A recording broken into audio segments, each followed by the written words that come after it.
Thank you, Matt. Thank you for your introduction, and thank you to Brickworks for their ongoing support of the International Speaker Series and this Double Talk Speaker Series. Good evening, everyone. Welcome to Double Talk number 35, our first in Melbourne for 2018. For those of you who don't know, I'm Stephen Varady, Sydney-based architect, educator, writer and critic, and I'm also engaged by Brickworks to curate and organise this speaker series. Double Talk is an ongoing speaker series showcasing the best architects from around the country in all 6 Brickworks design studios in Brisbane, Sydney, Melbourne, Hobart, Adelaide and Perth. Double Talk is about explaining and understanding the making of architecture.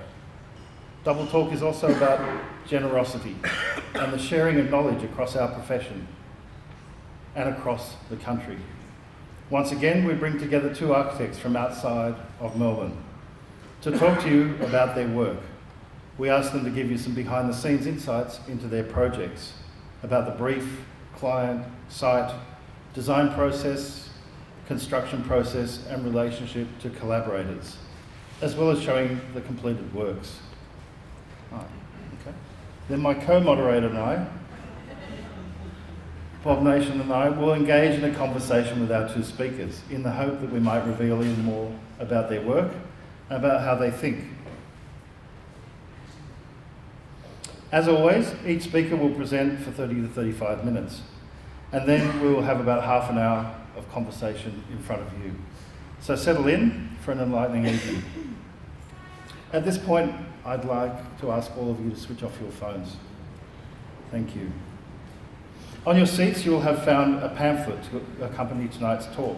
It contains information about tonight's speakers, along with links to the Brickworks website, Facebook page and events page, where you will find more information about all the Double Talks, past, present and future. Tonight we have Hannah Tribe and Richard Francis Jones, both from Sydney. I think when I choose people, it's important that we have a very broad range of people to come and speak with you. And once again, we have that tonight. I think you will see 2 very different bodies of exceptional work. We will begin with Hannah. Hannah Tribe studied at the University of Sydney and gained experience in New York and Sydney before establishing Tribe Studio Architects in 2003. With the belief that architecture can transform the character and sustainability of the city. The practice has built a reputation for design excellence in its built and conceptual work, in residential and urban design, education, installations and interiors. Their residential portfolio ranges from award-winning urban interventions to social and affordable housing to luxury single houses. Recent projects include the design of a major school, vision and campus master plan, transforming a school sports hall, a 3,500-seat restaurant in Dubai's Opera House, a heritage hotel refurbishment, a photographic and film studio, and the design of agile classrooms to reflect new teaching pedagogies, some of which we might hear about tonight. Tribe Studio has received several AIA awards over the years, including an award for Linfield House and accommodation for House Al Jung in 2017. They also won the 2017 Think Brick Horbury Hunt Residential Award for House Al Jung and received the IDEA Awards Designer of the Year in 2013. Are we having technical difficulties here? Okay. Ladies and gentlemen, please welcome Hannah Tribe while we switch over here.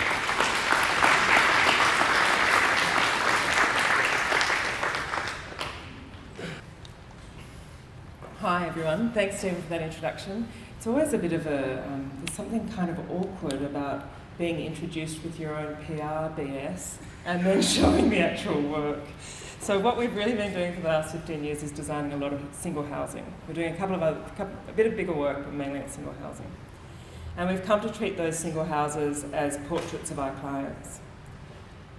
And this approach of portraiture has given us a kind of expressive freedom and a spirit of experimentation as we get to know our private clients and feel out the best way that we can describe them in our work. So then, as we do move into this big phase and finish all these jobs that are on the drawing boards at the moment, that Stephen mentioned, how do we translate what's become a super tight fit and very personal response to architecture? How do we translate that into larger projects, into urban design, into houses that have buildings that have multiple clients? So that's the crux of my talk. We've got a really clear 3-part structure. So we'll start with the house as portrait, then look at some bigger stuff we're doing, and ask where to from here. The first bit is the longest because we've done a ton of houses, and it's broken into 3 parts. So 2 new houses built, lots of odds and ads, and more houses unbuilt.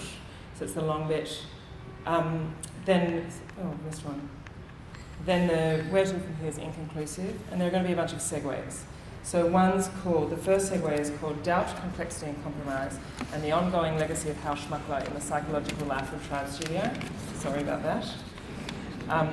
Segue number 2 is how we got over the Borough Charter and fell in love with Ashton Raggett McDougall. The third is the Great Australian Reno, small project complexity as a metaphor for big city thinking. And the final is collaboration, creativity, and the power of multiple voices, or why my team at Tribe is the bomb. So, like any good architect, you'll see that I've totally ignored the brief. Sorry, brickworks. So we'll look at a bunch of portfolio examples, and then we get to the brick bit. So you'll notice I haven't mentioned brick yet, which is remiss and very bad manners. Thank you very much, Brickwork, for having us, and for hosting this amazing series, which I think is really increasing the quality of the architectural conversation nationally. So as a nod and a thank you, and I'm very proud to be here, you'll notice that 80% of the houses we're showing have brick in them. So let's get cracking, the house as portrait. It's pretty awesome to be designing houses in Australia. So we don't have a kind of polite vernacular or elegant housing vernacular like they do in Santorini. We don't have the pleasing and uniform environment. We don't have it telling us how to design things. I think what we have instead is more of a mongrel suburbia. And that brings with it some pretty boring snob value and a lot of derision, but it also brings amazing architectural freedom. So I'm going to describe some house portraits, and I don't want to reveal too much about our clients, but I'll show how they describe the sitter, how they describe the sitter aesthetically, the sitter's concerns, values, tastes. And when many portraits by one artist come together and are considered in tandem, it starts to reveal the concerns of that artist and their values and tastes as well. And like a bunch of portraits by a ton of artists, a ton of contemporaneous artists, when they're read together, they start to reveal the concerns of a culture and a time. Or, in the words of Lucian Freud, everything is autobiographical, everything is a portrait. House Schmuckler was our first new house. We were engaged by Danny and Paul over 10 years ago. There they are. Basically on the power of a good personal relationship. So we already know something about these clients. To engage in untested architects, they're pretty adventurous.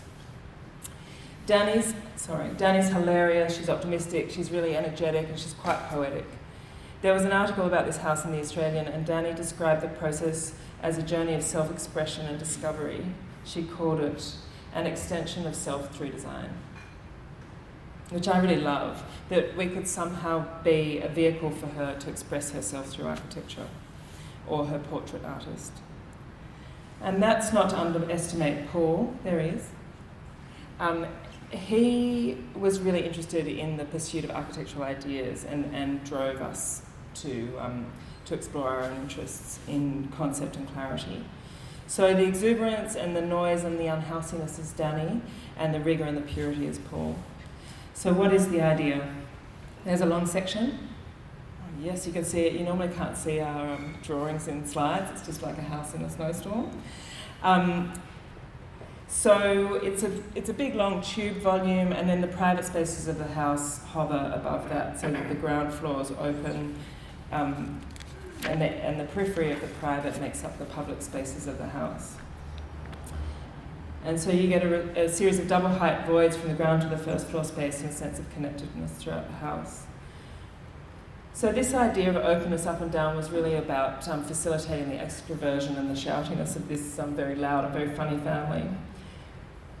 And I could see them all kind of yelling at each other, you know, "Mum, where are my socks?" through the house is kind of the way they live. And imagine a house full of laughter and really reverberant with it. So it's not a house about private retreat, or rather it's a house that's about the loud shared retreat of one family and their friends. In this house we pursued our interest in passive sustainability, and the house also reveals my own love of really uncompromising conceptual work. So this is one of my favourite pieces by Sol LeWitt called Variations of Incomplete Open Cubes. And it goes through all the edges of a cube, one edge, two edge, and every variation you can possibly have of an open cube. So it's the pursuit of a mathematical idea through to its logical conclusion, and the beauty and the sense of sublime comes through that. And there's one of the installation shots, he did about 1,000. So at the time of this house, I was also obsessed with this project, which is, I mean, the diagram, the influence is very clear. It's the existing shell of this building, and Erasmus has put in floating volumes within the space. So I'm really proud of this house. It's pretty old, but I think it makes some interesting spatial moves. Its organisation's tight, and there's some really cool things happening about how you might organise a house on a really long, thin north facing to the rear side. But the memory is soured by my client's experience of selling this house. So the first guy to inspect the house really loved it, but he thought he'd never be able to afford it. And he assumed that because nobody else wanted it. Which reminds me of that A.A. Milne children's verse. I don't know if anyone else's mum read them these. Nobody liked it, nobody wanted it, it wasn't a house at all. Incidentally, it probably doesn't help that the sales campaign looked like that. What is that? That's what we think it looks like. How do they even make it look like that? Shepherds. That's what it actually looks like. And there again, I am so surprised. And that's how we think it looks. So even more depressing than these terrible photographs and this awful sales campaign, a man, incidentally, his shoes were about this long. My dream client, Danny, what did she have to say about all this? And I'll just read a little quote from her. "We would never do it again. We were naive. We loved the process. We loved working with you and Jason the Builder. But we were like a pair of stupid kids playing a big grown-up game and losing all our money. We bought the house with those awful plans approved, remember? We should have just built that shitty thing and walked away with $500,000. I'm sorry about the language, that's her, not me. And it gets worse. Here's the really bad language. We will never use an architect again. It's Sydney. We need to make money out of real estate. We make more from real estate than from working. We can't afford to build something that doesn't meet the market. That house is in Rose Bay. Oh, there's Danny, this is the woman speaking. The house is in Rose Bay.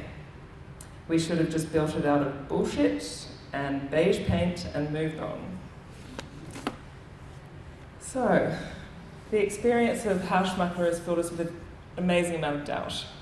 And which leads me to segue one, doubt, complexity, compromise, and the ongoing legacy of Hauschmacher in the psychological life of Tribe Studio. Sorry about the self-analysing going on up here. So we talk about portraits of our clients, and we're careful trying to meet practical briefs and assess domesticity from a particular client's point of view, but we failed to see this other role of the house. That a house in Sydney is not just a place of retreat or sanctuary or entertaining your friends or showing off to people you don't know or solitude or whatever. It's not just a place of psychological security, it's also a place of financial security. It's a commodity and it has commodity. So in the rigorous executing of the diagram and being so uncompromising in the spatial organisation, did we fail to deliver on, maybe this is what the unspoken brief is in everything, everybody just wants a massive tax-free capital gain out of their architect. So in being so uncompromising in painting a portrait of this particular client, did we fail to make a house that can withstand the actual financial environment of Sydney, where you need to be able to buy and sell houses?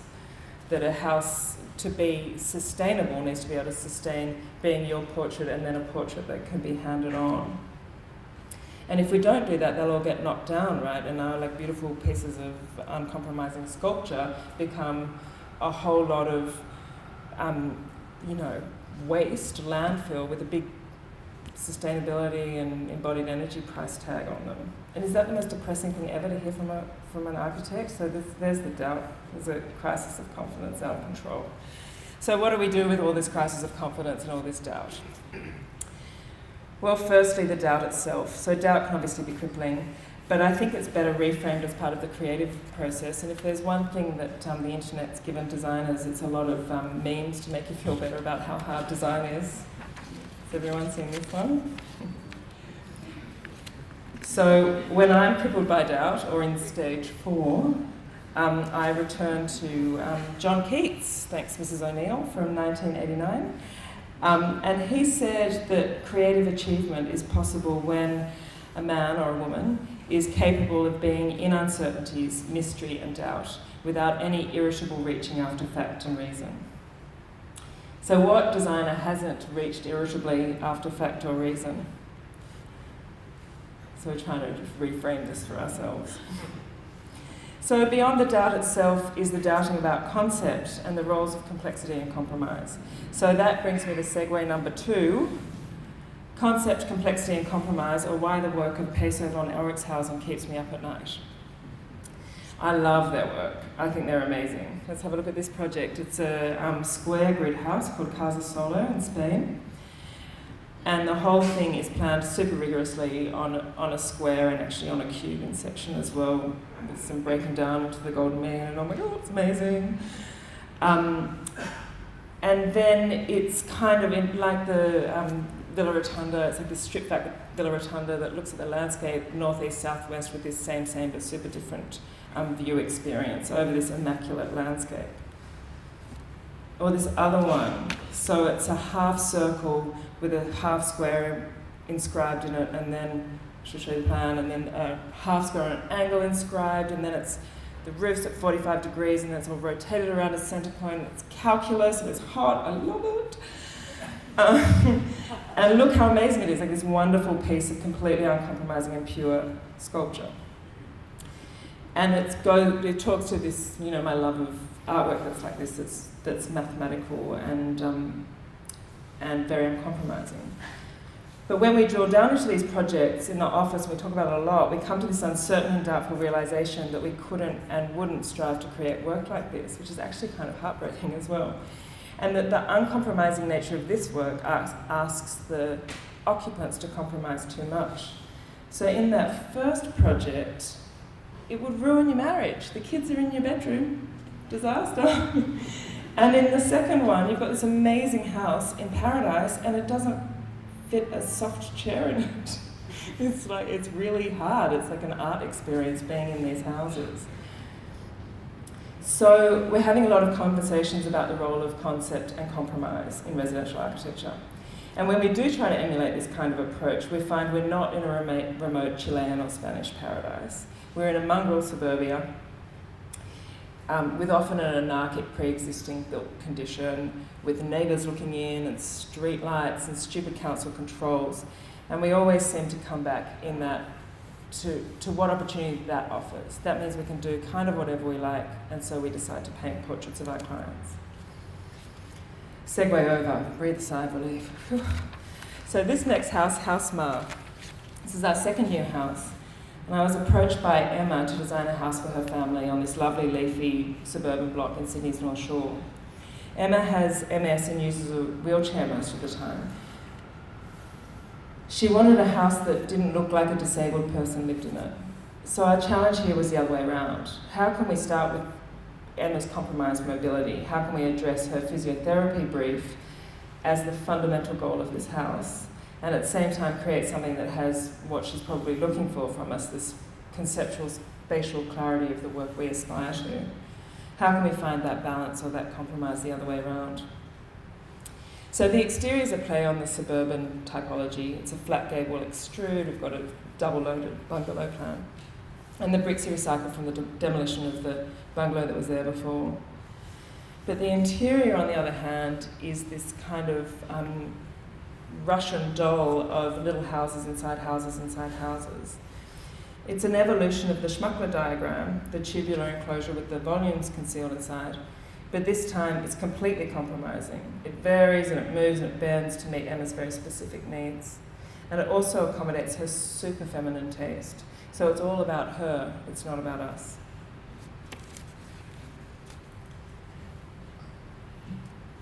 So this is an interior world.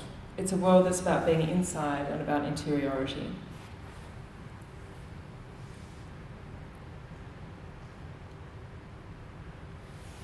And here we've tried to wrap the deeply prosaic parts of how we live in the poetic. We've dressed up grab rails as generous custom towel rails. All the joinery is designed so that Emma can push up out of her wheelchair when she feels like she can. And it's about a response to the dominant form on the street in this suburb, the double-loaded bungalow, the gabled roof, the lush garden setting. And at the same time, it's not really quite that, because it's a bit too self-conscious.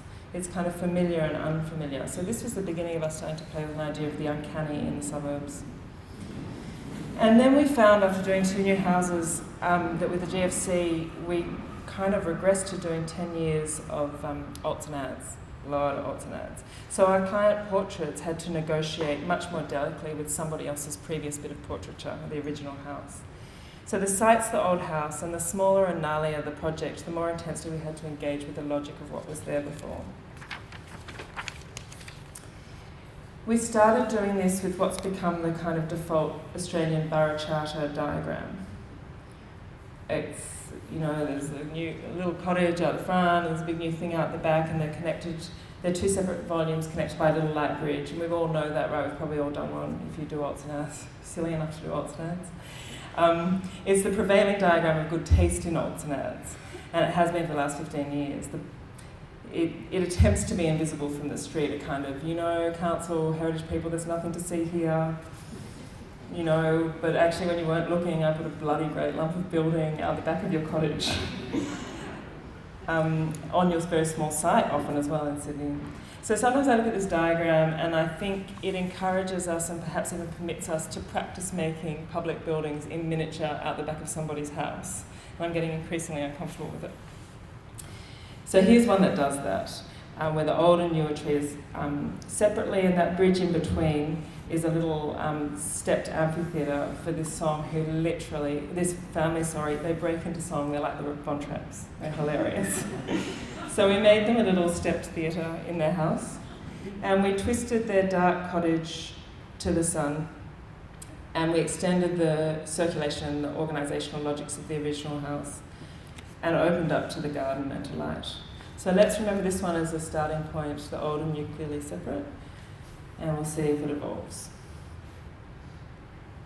So in this one, this is a house for the Calafate Chiles, of amazing clients, the most unpretentious people in the world. There's no other architecture in their local vicinity, or there wasn't when we did this, and they just wanted a little bit of architecture.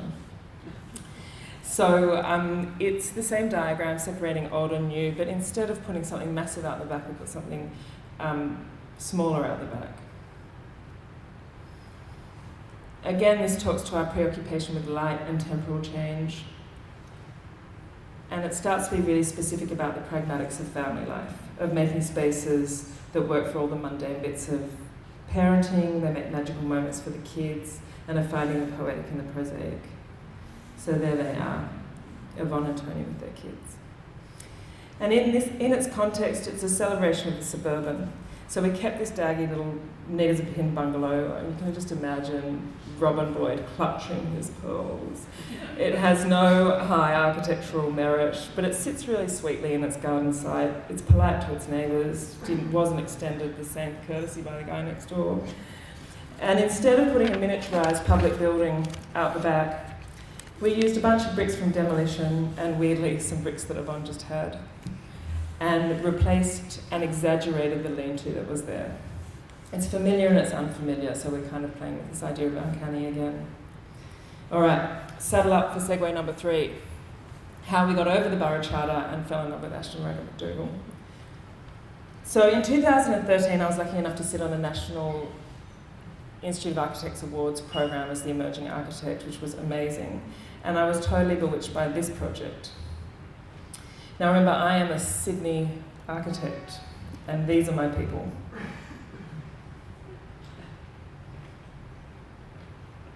And these old dudes. So this is a really weird love affair. But in my favourite parts of this project, in what's essentially an alts and ads, it's as if ARM have channeled the souls of Roy Grounds and John Truscott. The interventions don't clearly delineate old and new.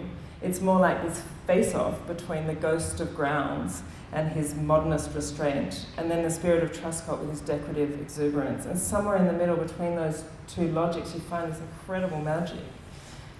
And this approach is super diligent and super rigorous and really well researched and so intelligent.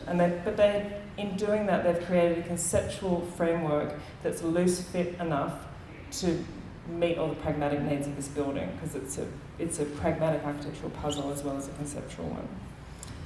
So we'll return from that segue to little tiny weeny alts and ads and attempt to channel the original logic of the house, be that a formal logic or a material logic or an organisational strategy or a tectonic logic or whatever, and stage a face-off between the logic of the house and the portrait of the client. So this is a house for philosopher bankers who collect modernist furniture, so they're already having their own internal face-off with a couple of small kids. So they bought a little interwar house, and out the back it had this grapevine where we actually had all our client meetings in the dappled light. The front of the house needed some liberation from somebody else's bit of portraiture, so gave that a gussy up. But the interesting thing about the house is that as you go around the sides, all that decoration on the front abruptly ceases and it's completely undecorated and unadorned. It reminded me of my great aunt Margaret, who used to put her makeup on immaculately, but she'd always have crazy bedhead out the back. So we took this idea that the decoration and ornament were diminishing with distance from the street, and we pursued that to a kind of perversely logical conclusion at the rear, extending the language of punched windows and flat brick walls, and winding up with a dappled light shade structure to live in.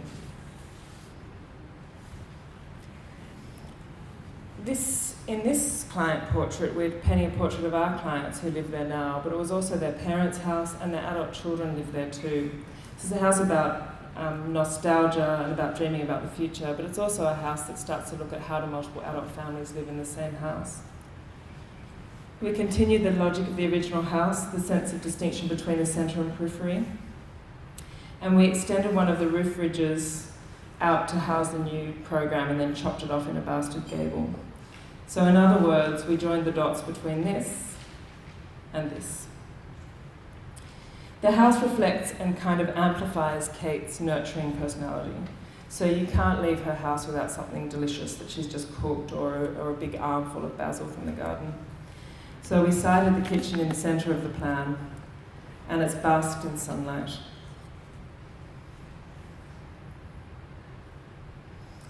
So the making of new space in this house is more of an alts and ads diagram. It's less direct and it's less clear and looks more like this. In this project, we let part of the new addition slide in under the eave, and another part we dug out under the bottom of the house. So we argued, which looks like that, so a new wing out the back and a bit underneath. We argued to keep the original house, which is kind of a poor man's Frank Lloyd Wright, was all a bit lost and crumbling in its garden. We made some precise moves, a series of long, low retaining walls in the garden. We slid this new bent wing under the existing eave line and hollowed out a room below.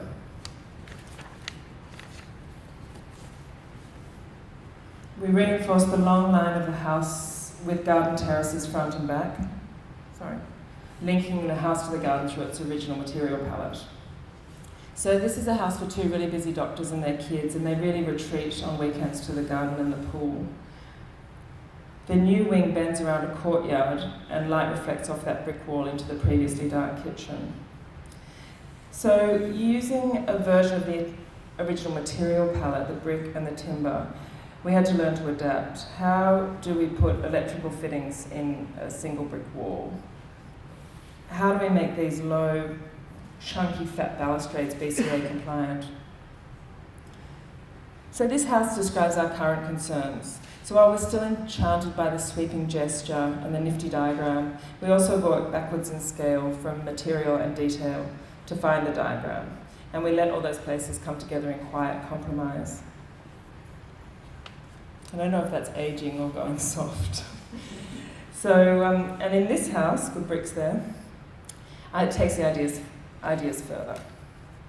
So this is a house in a heritage context where little red bungalows sit under this beautiful canopy of green. So to preserve the charming character of the place, we can't go out, we can't take tree canopy up. So the brief sends us upwards. But the other key quality of the place is single-storey bungalows with charming roofs, charming gables and hips. And they're all clad in kind of lichen-y terracotta tiles. So some really small unit construction. So we sliced the house at the ridge and we extended the form backwards to create the new program. Or something like that. And the new back gable is treated as a kind of call and response to the front of the house, with the brick sunburst and cheeky gables. And then we look at it from the public domain. The extension makes this kind of uncanny contribution to the pattern of roof form, small unit construction, and the built character of place. We've stopped doing public buildings at the back of people's houses. While from within the house, there's this sense of the garden creeping into the floor plan and breaking down the original cellular object. It's no longer distinct from the landscape. So the house reflects the client's adventurousness. There are also things in there about what crazy gardeners and cooks they are. But they also ask us to paint portraits of their boys. One small boy who wants to look down at the garden who's scared of stars, and another who's a dreamer and wants to look up at the sky. And we tried to catch the sense of whimsy and humour in this family through the interior strategy.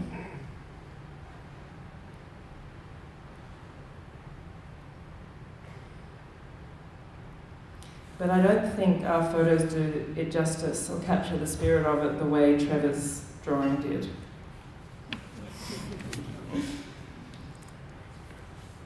So I'll wrap up this Alts and Ads section with segue number 4, which is the Great Australian Reno, small project complexity as a metaphor for big city thinking. I'm going to read a little bit now from Kevin Lau. He wrote this great article, which is only 2 paragraphs long, on renovations. And he says, the humble renovation is the architect's highest achievement. It takes into account existing services, structure, enclosure, windows, walls, poop pipes, drip tubes, and a pre-existing condition of possible mess.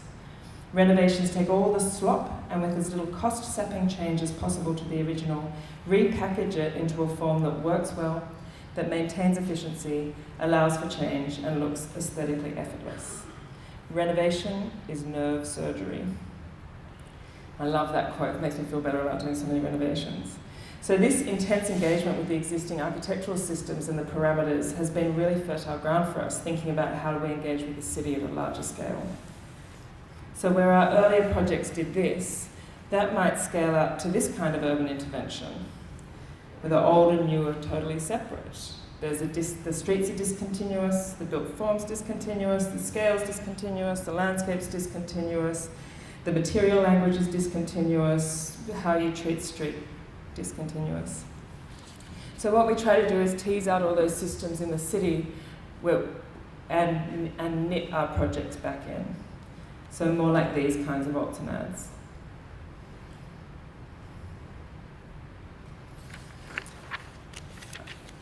So we apply that Alts and Ads thinking to city making and to our fine-grained urban analysis and urban design projects. So here's a project we did in Canterbury.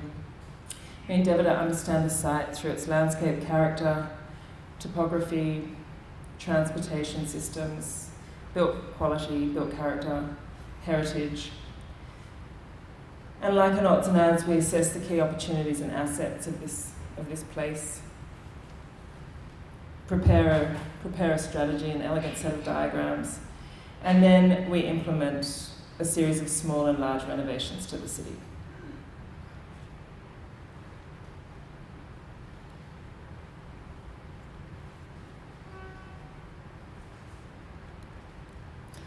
So now we're doing a lot of new houses that again explore the idea of portrait and the idea of place. Here's a house of retreat for an introvert in a dense suburb, or a house for a sporty family in a Federation mansion context. This is a robust holiday house to celebrate ease and success and be full of loud, sandy grandkids. This is a house about the country and the city, about old and new and nostalgia and looking forward. But then they decided to knock it down. So it became all about her, grounded, compositional and muted. But now it's all about him. It's more playful and outward looking. So houses, and alts and ads in particular, are an incredible training ground, I think. They've tested our commitment to the conceptual. They've tested our ability to deal with context, really proximate context and also financial context. They've given us a chance to experiment with our ideas about sustainability. They test us when we try to find the poetic in the prosaic, to make the mundane bits of household drudgery a joy. And most of all, they teach us about compromise. So as an overlay to these concerns, with all of these things in mind, we're only really satisfied with our projects if we think they rise to that challenge and that great honour of designing a house for somebody, if they reflect that person and become a house portrait. So we're only up to part 2, but don't worry, it's really short. We're doing other types of buildings, and we're applying these lessons to larger scale works. So we're doing some apartments. That looks like a render, but it's actually built. And we're concerned with domesticity, with community, with place, all the same things that we're looking at in our small house projects. And bricks, of course. We're doing a lot of medium density housing where we connect with that Victorian terrace tissue of Sydney and its legacy of great street walls and urban rooms. And we're doing education work, agile workspaces that really drill down into the new ways that teachers are teaching and kids are learning. And when Stephen said we updated a sporting facility, I'm sorry, I have mistimed my joke. I'm going to try that again. When Stephen said that we renovated a sporting facility, we really just painted some spots on it. But it's really cool, it's really elevated it. And we do some commercial work. We did the big restaurant in Dubai, and this guy hot off the press is a little office building in a forgotten lane in Surrey Hills. So we've done a lot of house portraits. They reveal our architectural concerns. We're doing a lot more houses. We're working on larger things and we're growing. So everything is autobiographical, everything is a portrait. So where to from here? What's coming up next in the Tribe autobiography? This is my fabulous team. So let's get to segue number 5, collaboration, creativity, and the power of multiple voices, or why Team Tribe is the bomb. As we grow, and we're now at 13, I'm really enjoying the breadth of concerns that the team is bringing to the practice. So while I'm still really drawn to work that's about a singularity of vision or conceptual vision, I'm actually finding that compromise and complexity that comes from multiple voices and working with this bunch of legends is really energizing, and I hope that takes us somewhere we can't imagine that we would go. So last Friday I asked them what they're interested in right now and how that will influence how we make architecture this year. So in no particular order, Christina is really interested in making stuff. She has a side business making things in ceramic and leather, and she's interested in detailed construction material and experimentation. Miriam is my extraordinary 2IC. She's got a lot of jobs on site, and she's busy applying her ingenuity and inventiveness to all of them. Like this extension of electrical substation. So it's a little brick substation, and we've put glass bricks on top so that when the lights are on, it'll glow upstairs. You see what we did there? Electricity. And we've had some fun with detail with the old and new on the inside. This is an addition to a Federation house in a really conservative council where we've bent and flattened the material language of the original. And here she is on site yesterday. Feels like moments since they took the formwork down on this bedroom wall. Chloe's an architecture student. She's into arches. She's really into arches. This is her Pinterest page called Putting the Arch Back into Architecture. And she's just finished her first project where she put a shed load of arches into a small terrace in Redfern. Marina's a Portuguese architect who cut her teeth in Zurich and Stockholm and Berlin. And she's trying to manage her abject rage and fury about Sydney's planning controls, the standard multi-unit residential development and construction, and she's channeling all that rage, I hope, into a large-scale urban design work that we're doing. It's top secret, unfortunately, but I hope I'll be able to talk about it soon and it'll have a real impact on the future of the city. So she's looking at a lot of massive diagrams. Jeremy said, rather gloomily, how do we deliver great architectural building and cities in a system that's set up for a race towards the bottom? Which is pretty depressing. And I thought maybe he's feeling like that because his projects are here. Now, oh God, unexpected segue number 6. On all the brick projects to begin with, I had a little brick going brick. and I thought I was really funny, but I obviously wasn't. And then I forgot to delete too. Sorry. So now I'm even less funny. Charlie's a very serious and passionate environmentalist. So she asked if we could make architecture that actually has a positive effect on ecosystems. And she showed me this slide of this amazing artwork made out of waste. Javier's a brilliant photographer and he loves architectural imagery. And we talk a lot about photogenic architecture and unphotogenic architecture. And we talk about how amazing it is at the moment that we have access to so many images of architectural imagery, like such a massive library on the net and Pinterest and Arcdale and Instagram, whatever. And that the flip side of this may be that we research very shallowly, that we become kind of aesthetic bowerbirds. There's his Instagram page, takes beautiful photos. Madhav is an incredible artist and he's making another kind of portraiture, which is amazing. Kristen wants to know why there's been such a slow uptake of closed-loop cycles in responsible material and resource use across all aspects of the built environment. I think she wants to know now. And Arash, here's Arash. He loves tiny little buildings, tiny little houses. Philip's our business manager. He's interested in the future of the profession at a time when capital is seeking out cheap labour overseas. He's interested in alternative delivery models. And he's the guy in the office who has to do this every week. And last up is Tony, my awesome dad. He gets really annoyed at us youngies for clicking on our screens and not picking up our pencils. So he picks up his pencils in like 3 minutes, cranks out a 2-scale axonometric with some construction detail. And we all give him grief about being a nasty show-off.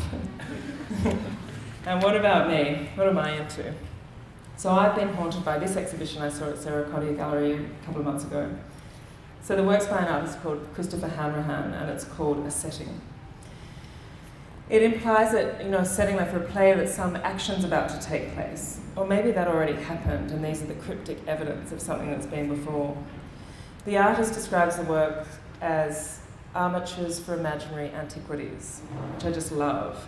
When you look at them, you can kind of see, like, maybe this is the armature for a Greek bust, and this holds up a bit of stone tablet or an obelisk. And with such a restrained line, they describe a missing volume or a perceived absence. They have a wonderful sense of mystery. They're calligraphic and runic, and I can't quite grasp what they're trying to say. They also recall those point line and plane exercises we had to do in first year. I don't know if everyone had to do those. So they have this familiarity, and I feel quite nostalgic about them, and nostalgic for days of theoretical and conceptual exploration with no site constraints and clients and briefs and councils, etc., with no compromise. They also recall a kind of architectural possibility. So this demolition photo is like the inversion of these works, where the solid Victorian terrace will be the armature for our new construction. The absence describes what might be there. And at the same time, I read within them a kind of depressing comment on our current architectural culture, particularly in Sydney, and especially in how we approach heritage. That the new is a kind of apology to the old. Make sure the new is clearly legible and separate. make sure the new is subservient to the old. I find myself negotiating with council planners and saying over and over again, you know, it's okay, Mr. Councilman, you don't need to worry, you won't be able to see it. You won't be able to see Tribe's architecture, which is pretty depressing. So to conclude, we've had a little insight into how we make very particular and personal projects as portraits. How when we read the projects collectively, they start to create our autobiography. And we hope that our story will join with the stories of many others, with all of your architectural stories, and reveal the greater concerns and challenges of our age. So what are these concerns, and how can I somehow weave together all the threads that I've totally unravelled? I think the only way is to return to A. Milne again. He wrote a bit of doggerel called There Was Once an Old Sailor. It goes like this. There was once an old sailor my grandfather knew, who had so many things which he wanted to do, that whenever he thought it was time to begin, he couldn't because of the state he was in. So the sailor's stranded on a desert island, and he wants to make a sail, he needs to make a hat, he needs to make fish hooks, and he needs shelter, and he needs to find a goat. He's got all these things to do, and they've all got an equal sense of urgency, and he gets stressed out and distracted, and winds up being unable to decide which one to do first. And the final stanza says, and so in the end he did nothing at all, but basked on a shingle wrapped up in a shawl. And I think it was dreadful, the way he behaved. He did nothing but basking until he was saved. So at Tribe, we just want to do so much stuff. We want to make portraits of our clients, we want to contribute to excellent city making, we want to be part of the solution to our housing supply crisis and affordability crisis. We want to be inventive about these sustainability challenges. In a time of instant, digital and ephemeral, we want to make things with firmness. We also want to create a healthy work environment with fair pay and reasonable work hours at Tribe, and a culture of architecture where architects have enough time to engage in other parts of the culture. We want to do conceptual work, but we also want to do work that's incredibly pragmatic, that makes the hard and boring and painful things in people's life easier, that has a practical value, a commodity. We want to respond intelligently to heritage and place, but not in this spirit of apology. We want to make bold buildings that will be the heritage of the future. But if I had to drill it down to just three things, I would return to Vitruvius. We want firmness, commodity, and most of all, we just want to bask in a bit of delight. Thank you.